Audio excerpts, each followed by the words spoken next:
Informació. L'oratge.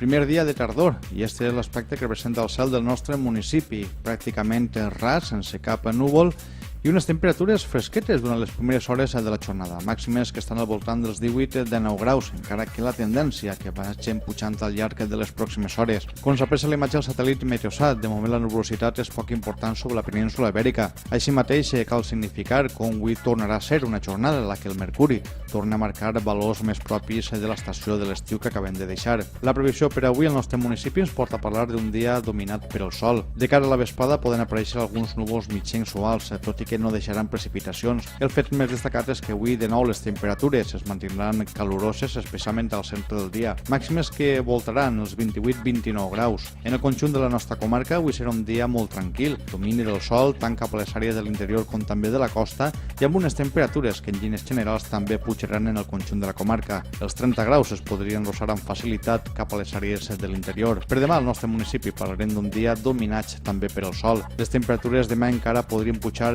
lleugerament respecte als valors d'avui. De cara als propers dies, en conjunt no s'esperen grans canvis. Continuarem dins d'una àrea anticiclònica i això ens proporcionarà un temps de bonança, molt tranquil, amb domini del sol i unes temperatures que encara aniran pujant més al llarg de la setmana. Sembla que l'estiuet de Sant Miquel de cara al proper cap de setmana vindrà determinat almenys per unes temperatures més pròpies de l'estiu.